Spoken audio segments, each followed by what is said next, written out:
ہمارے ذہنوں میں جو معیارات بیٹھے ہوئے ہیں وہ کیا ہے؟ کامیابی پیسے سے ہے، کامیابی جائیداد سے ہے، کامیابی کاروبار سے ہے، کامیابی شہرت سے ہے، کامیابی اقتدار سے ہے.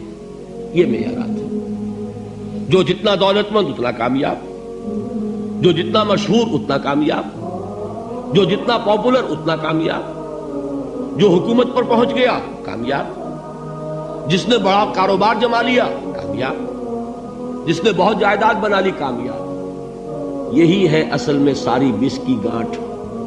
جو تصور کامیابی کا ہوگا اسی کے مطابق آپ کی بھاگ دوڑ ہوگی، اسی کے لیے جد و جہد ہوگی، اسی کے لیے توانائیاں صرف ہوں گی، اسی کے لیے دن رات کی مشقت ہوگی. یہ ہے اصل شے جس کی یہاں نفی ہو رہی ہے. کامیابی دولت سے نہیں، کامیابی شہرت سے نہیں، کامیابی اقتدار اور طاقت اور حکومت سے نہیں، بلکہ کامیابی ہے ایمان سے، عمل صالح سے، تواصی بالحق سے، تواصی بالصبر سے. آپ غور کیجئے اس نقطہ نظر کا، اس ایٹیچیوڈ کا، یہ جو مینٹل ایٹیچیوڈ ہے اس کا بدل جانا ہی انسانی شخصیت کے اندر انقلاب برپا کرے گا. اب آپ کا نتیجہ کیا نکلا؟ اگر تو دولت سے کامیابی ہوتی تو قارون بہت کامیاب تھا، اگر حکومت سے کامیابی ہوتی تو فرعون اور نمرود بہت کامیاب تھے. کامیابی ان سے نہیں ہے. کامیابی انسان دولت میں قارون کی دولت تک پہنچ جائے اور دنیا میں دبدبہ اور اقتدار اور سلطنت اور حکومت کے اعتبار سے وہ نمرود اور فرعون کا مقام حاصل کر لے، وہ ناکام ہے، خائب ہے، خاسر ہے، برباد ہے. اور ابو ذر غفاری کامیاب ہے، چاہے ان کے پاس کچھ نہیں تھا، جھونپڑی تک نہیں تھی، کوئی گھر نہیں تھا. حضور نے فرمایا ہے اللہ کے کچھ بندے ایسے ہوتے ہیں جو کسی محفل میں جانا چاہیں تو انہیں اجازت نہ ملے، جو کہیں اگر رشتہ کرنا چاہے کوئی ان سے رشتہ کرنے کو تیار نہ، کہیں کوئی سفارش کرنا چاہے تو ان کی کوئی بات ہی نہ سنے. لیکن اللہ کے ہاں ان کا وہ مقام ہے کہ اگر بھولے سے بھی کسی بات پر قسم کھا بیٹھتے ہیں تو اللہ ان کے قسم کی لاج رکھتا ہے. یہ ہے فرق. یہ جان لیجیے اچھی طرح. اس بات کا مان لینا آسان، اس پر سبحان اللہ کہنا آسان، لیکن اس کے مطابق آپ کے اپنے ذہن کا بدل جانا بہت مشکل. اس لیے کہ ہم متاثر ہوتے ہیں اپنے ماحول سے. وہ بڑا محل ہے، دیکھ کر ایک دفعہ جھجری آتی ہے، وہ بڑی سی 20 فٹ لمبی کار سناٹے کے ساتھ آپ کے پاس سے گزر گئی. ایک دفعہ اعصاب کے اندر ارتعاش ہوتا ہے، محسوس ہوتا ہے بڑے یہ نصیبے والے لوگ ہیں، بڑے خوش نصیب، بڑے کامیاب. حالانکہ کچھ معلوم نہیں کہ یہی سب سے بڑی بد نصیبی ہو سکتا ہے کہ یہی سب سے بڑی ناکامی ہو. اگر ذہنوں میں یہ بات بیٹھ جائے کامیابی کس شے سے. یہی وجہ دیکھیے قرآن مجید میں بارہا آپ دیکھیں اولئک هم المفلحون، یہ ہے لوگ کامیاب ہونے والے. آج یہ آپ نے نماز میں وہ آیات سنی، یا ایھا الذین آمنوا ارکعوا واسجدوا واعبدوا ربکم وافعلوا الخیر لعلکم تفلحون.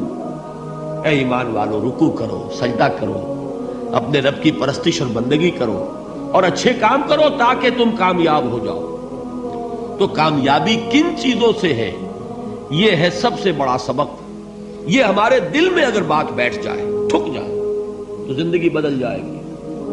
صبح و شام بدل جائیں گے، نقشے بدل جائیں گے، بھاگ دوڑ کا رنگ بدل جائے گا، ویلیو سٹرکچر بدل جائے گا. آج وہ ایک چیز نہایت اہم نظر آ رہی ہے، کل نہایت غیر اہم نظر آئے گی. جیسے کہ حضور کی حدیث ہے مالی ولی الدنیا، مجھے تمہاری اس دنیا سے کیا سروکار ہے. انما مثلی کراکب استظل تحت شجرۃ ثم راح فترکها، میری مثال تو اس سوار کی سی ہے جو تھوڑی دیر کے لیے ایک درخت کے سائے میں ٹھہرتا ہے سستانے کے لیے، پھر وہ اپنا راستہ لیتا ہے. اسے اس درخت سے مستقل تعلق اس کا نہیں ہے، وہ اس کا گھر نہیں، وہ اس کی منزل نہیں. اسی طرح یہ دنیا میرا گھر نہیں ہے. اب دیکھیے ہم کہتے ہیں انا للہ و انا الیہ راجعون، ہم تو مسافر ہیں، ہم اللہ کے پاس سے آئے، اللہ کی طرف ہمیں لوٹ جانا ہے. کن فی الدنیا کانک غریب و عابر سبیل، حضور فرماتے ہیں دنیا میں ایسے رہو جیسے کہ تم اجنبی ہو یا راہ چلتے مسافر. لیکن یہ طرز عمل کب ہوگا؟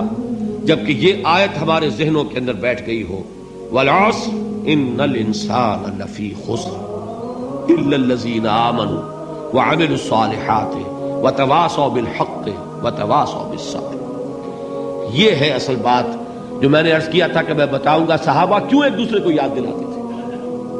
اس لیے کہ دیکھیے جیسے برف باری اگر ہو رہی ہو، آپ باہر نکلیں گے تو برف آپ کے کپڑوں پر جم جاتی ہے نا، تو آپ جھٹکتے ہیں کپڑوں کو تاکہ برف ہٹ جائے۔ ہمارے ایمان پر اس دنیا میں رہتے ہوئے جب ہم متاثر ہوتے ہیں ماحول سے تو گردہ آ جاتا ہے، برف پڑ جاتی ہے، اس کو جھٹکتے رہنے کی ضرورت ہے۔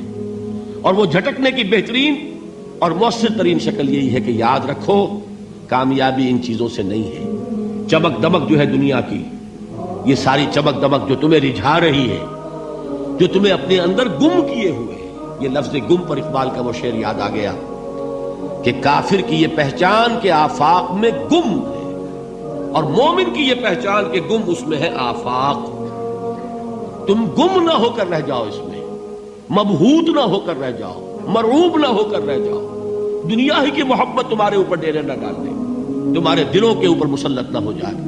لہذا تازہ کرتے رہا کرو، والعصر ان الانسان لفی خسر الا الذین آمنوا وعملوا الصالحات وتواصوا بالحق وتواصوا بالصبر۔ پھر یاد کر لو، پھر تازہ کر لو اپنے اس یقین کو کہ کامیابی دولت سے نہیں، کامیابی ثروت سے نہیں، کامیابی اقتدار سے نہیں، کامیابی شہرت سے نہیں، کامیابی جائیداد سے نہیں، کامیابی ہے ایمان سے، کامیابی ہے عمل صالح سے، کامیابی ہے تواصی بالحق سے، کامیابی ہے تواصی بالصبر سے۔